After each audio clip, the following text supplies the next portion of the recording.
You're listening to Tales by WZ. This story is about a man who overheard his fiancée treating him like the safe option, so he ended the engagement after making sure her backup plan was no longer within reach. As you listen, ask yourself whether you would have stayed quiet, confronted it immediately, or walked away the moment you heard the truth. My fiancé said, "My ex is still waiting." I replied, "Plan B just moved." Then I offered him a transfer to Berlin, canceled the wedding, changed the locks, and watched her try to report me to HR as the backup plan took off for Germany. I'm 32 and I work as a regional director for a mid-sized tech company. I've been there 8 years, worked my way up from senior developer. I'm not the kind of guy who usually gets surprised by people. I'm used to reading situations, noticing patterns, spotting risk. But last Tuesday, I got blindsided in my personal life in a way I didn't see coming. My fiancé is 29. We'd been together 2 years, engaged for 6 months. The wedding was supposed to be in 4 months. We had deposits down, we had a guest list draft. We had the whole next chapter vibe going. Last Tuesday, we had dinner at her mom's place. It's a weekly thing we do, nothing special. Just normal food, normal small talk, and me trying to be the polite future son-in-law. At one point, I went outside to grab something from my car. I left my phone charging inside. I came back in through the side door, and before I walked into the kitchen, I heard their voices. They were doing dishes and they thought they were alone. Her mom said, "Are you sure about this? He's stable." My fiancé said, "Yes," her mom said, "but you've seemed distant lately." My fiancé said, "Mom, it's fine. He's got the job, the income, the 401k will be comfortable." That word, comfortable, hit my ear in a weird way. Not because comfort is bad, but because it sounded like a reason you give for buying a car, not marrying a person. Her mom asked, "But do you love him?" There was a pause, a long one. My hand was on the doorknob. I stood there, barely breathing, like if I moved I'd break the moment. Then my fiancé said, "I care about him. And honestly, if it doesn't work out, my ex is still waiting. He texts me every few weeks, says he'd take me back in a heartbeat, so like I'm covered either way." Her mom laughed, actually laughed. "Smart girl," her mom said. "Keep your options open." I stood there for about 30 seconds and it felt like my body was both hot and cold at the same time. Not anger first. Just shock, like my brain was trying to make those words mean something else. Then I quietly walked back outside, got in my car, and sat there staring at the steering wheel. This is one of those moments where you realize you weren't in the same relationship you thought you were in. You were building a future and the other person was building a safety net. I sat in the car for maybe 10 minutes and tried to figure out who the ex even was. She'd mentioned a past boyfriend maybe twice in our entire relationship, always vague. It just didn't work out. Different goals, stuff like that. Then it clicked. I knew exactly who her ex was because I'm his boss. Not direct manager day to day, but in the org chart he reports up through me. He works in our analytics division, quiet guy, decent employee. We've had maybe 5 direct conversations in 2 years. I approved his last raise, signed off on vacation requests. And apparently, while my fiancé wore my ring and planned a wedding, he was texting her every few weeks, and she was treating him like her plan B. That was the part that really changed the taste in my mouth. Not just that he existed, not just that he texted. It was her saying out loud, to her mother, that she was covered either way. I went back inside after about 20 minutes, acted normal, smiled through dessert, kissed her goodnight. I didn't confront her there in her mother's kitchen because I knew myself. If I spoke while I was that stunned, it would turn into a scene, and I didn't want a scene. I wanted clarity. Also, when someone shows you who they are, the smartest move is to watch what they do next, not what they say under pressure. Wednesday morning, I got to the office early. I pulled up our international transfer program. We had 3 openings, Germany, Singapore, and Australia, all solid roles, promotions, relocation packages. The company had been trying to fill them for months. I stared at the openings longer than I probably should have. I wasn't thinking about revenge. I was thinking about a problem. My fiancée had an insurance policy, a backup plan, a safety net, and she felt comfortable enough to say it out loud while wearing my ring. At some point, self-respect turns into action, quiet action. I called her ex into my office at 10 a.m. "Hey, got a minute, close the door." He sat down looking nervous like he thought he was in trouble. I almost felt bad for him in that moment. Almost. I kept my voice professional. I said I'd been reviewing personnel for our international expansion program. I told him his analytics work had been solid. I said I thought he'd be a good fit for the senior analyst position in our Berlin office. I laid it out clearly. Promotion, 25% salary increase, full relocation package, housing stipend for the first year. Leadership role, minimum 3-year commitment. His eyes went wide. Berlin, like Germany. "Yep," I said. "I know it's sudden, but we need to fill it fast. Position starts in 6 weeks. If you're interested, I need to know by Friday." He didn't even hide how excited he was. "That's a huge opportunity." "It is," I said. "Think about it, but I need your answer by end of week." He nodded the whole way out of my office. "Here's a hard truth. A good offer will always reveal what someone actually wants. If he wanted a career leap, he'd take it. If he wanted to stay local for personal reasons, he'd hesitate." Friday afternoon, he came back and said, "I'm in Germany." I shook his hand and told him congratulations. Monday morning, I sent the formal offer. He signed by noon. HR started the visa process immediately. At that point, it wasn't a threat. It wasn't a bluff. It was done. That evening, I took my fiancée to dinner. Nice place, our favorite Italian spot. I ordered wine. I made small talk. I waited until after the appetizers. Then I said, "We need to talk."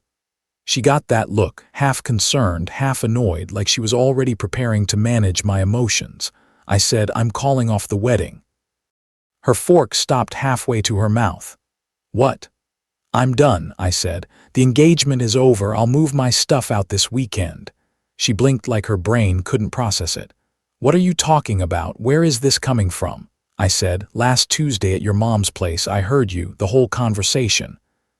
About your ex being your backup plan."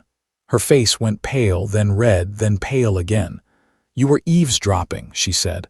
"I was getting my phone from the car," I said, "and you were discussing your insurance policy in case I don't work out." "That's not," she started. "I didn't mean it like that." "How did you mean it?" I asked. "Because you said if it doesn't work out, your ex is still waiting and you're covered either way." She tried to downplay it. "I was just venting. It didn't mean anything." I nodded like I heard her, then I said, "Cool. Here's the thing. Your plan B just accepted a 3-year contract in Berlin. He leaves in 6 weeks. Her jaw dropped. "What?"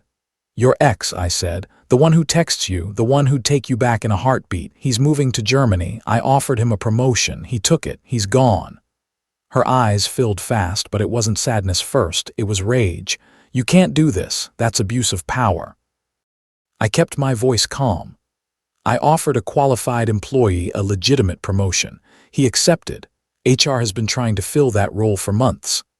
Then I said the line I hadn't planned, but it came out clean anyway. "Unless you want to explain to HR why my fiancée has been keeping an ongoing connection with him behind my back." "We weren't having a relationship," she said quickly. "But he's been texting you," I said. "You said so yourself, and you've been responding, keeping him warm just in case." A waiter came by at the worst possible time. I paid the check, left cash, and told her we were done eating. In the parking lot, she changed tactics. She begged. "Please," she said. "I love you. I was just scared. Wedding jitters. I didn't mean any of it." I looked at her and said, "When your mom asked if you loved me, you didn't say yes. You said I'm stable and will be comfortable. Then you said you care about me." "That's not fair," she said. "You took it out of context." "No," I said. "I took it exactly in context. You're marrying me because I'm safe, and you're keeping your ex around as insurance." Then she hit me with the question that told me everything. "Where am I supposed to go?" That's the moment you realize some people don't see a relationship as partnership. They see it as housing and benefits with romance on top.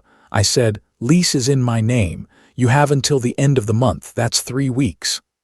Then I got in my car and left her standing there. I spent that night on my buddy's couch. My phone lit up nonstop. Calls, texts, long messages. I ignored them all, not to punish her, to protect my sanity. The next day, I changed the locks. I had a lawyer buddy draft a notice to vacate, properly written with proper timing. I wanted it clean. Thursday, she showed up with her mom and rang my doorbell for 15 minutes. I watched from the window. Eventually, they left. Meanwhile, her ex was packing up his life for Berlin. A week later, her entitlement went to a whole new level. First, she tried the legal route.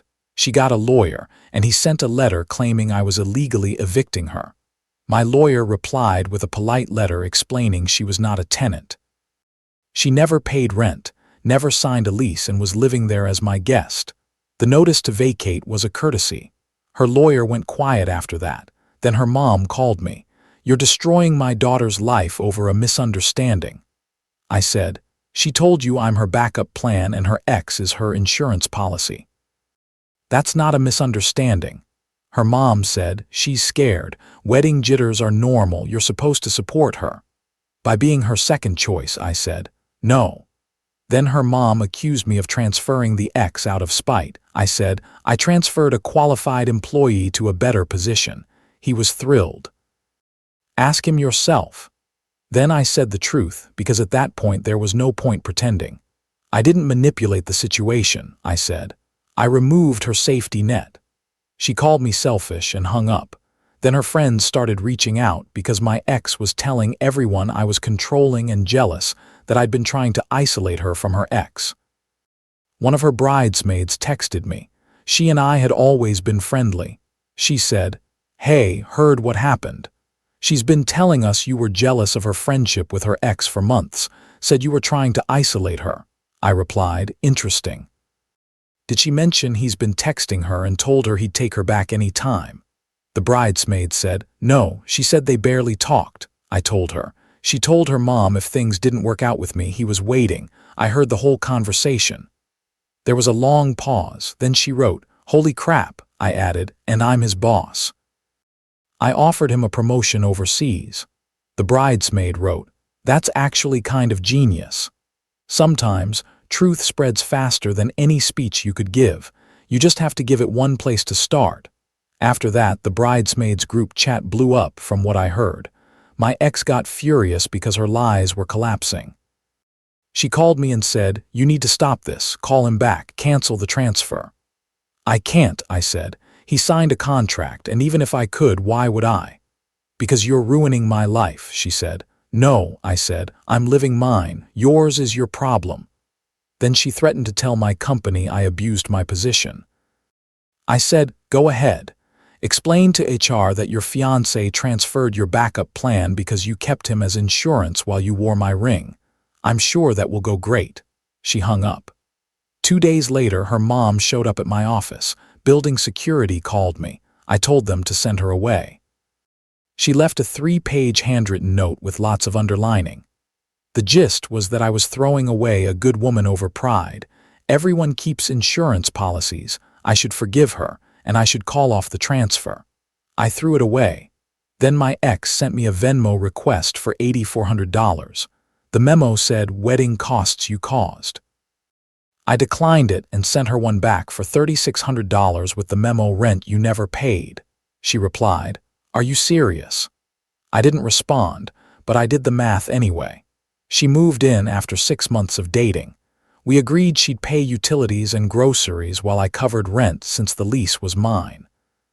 Utilities and groceries averaged maybe $600 a month.